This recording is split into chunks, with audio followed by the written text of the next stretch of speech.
Hi guys, ಇವತ್ತು ಹೊಸ recipe ಜೊತೆ ಬಂದಿದ್ದೀನಿ. ಅದೇ ಲೆಮನ್ ಚಿಕನ್ ರೆಸ್ಟೋರೆಂಟ್ ಸ್ಟೈಲ್.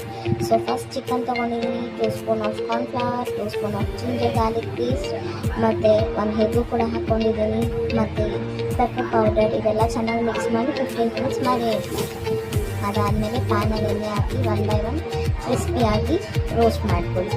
ನೋಡಿ, ಈ ಥರ ಕ್ರಿಸ್ಪಿಯಾಗಿ ಇರಬೇಕು. ಈಗ ಕಡಾಯಿ ತೊಗೊಳ್ಳಿ, 2 ಸ್ಪೂನ್ಸ್ ಆಫ್ ಆಯಿಲ್ ಹಾಕ್ಕೊಳ್ಳಿ, ಕರ್ಬೇವಿನ ಸೊಪ್ಪು ಮತ್ತು ಗ್ರೀನ್ ಚಿಲ್ಲಿ ಹಾಕಿ 2 ಮಿನಿಟ್ಸ್ ಫ್ರೈ ಮಾಡಿ. ಅದಾದಮೇಲೆ ಗ್ರೀನ್ ಚಿಲ್ಲಿ ಸಾಸ್ ತೊಗೊಳ್ಳಿ, ಅದನ್ನು ಹಾಕಿ ಮತ್ತು red chilli powder, turmeric powder ಮತ್ತು ಪೆಪ್ಪರ್ ಪೌಡರ್ ಇದನ್ನು ಹಾಕಿ ಫ್ರೈ ಮಾಡ್ಕೊಳ್ಳಿ. ಮತ್ತು ರುಚಿಗೆ ತಕ್ಕಷ್ಟು ಉಪ್ಪು ಹಾಕ್ಕೊಳ್ಳಿ. ಮತ್ತು ಕ್ರಿಸ್ಪಿಯಾಗಿ ಫ್ರೈ ಮಾಡಿ ಇಟ್ಟಿದ್ದಂಥ ಚಿಕನ್ ಹಾಕಿ ಚೆನ್ನಾಗಿ ಫ್ರೈ ಮಾಡಿ. ಲಾಸ್ಟಲ್ಲಿ 1 ಲೆಮನ್ನ ಸ್ಕ್ವೀಸ್ ಮಾಡಿ ಹಾಕಿ. ಸೊ ಕೊರಿಯಂಡರ್ ಲೀಫ್ ಹಾಕಿ. our dish is ready. Thank you for watching.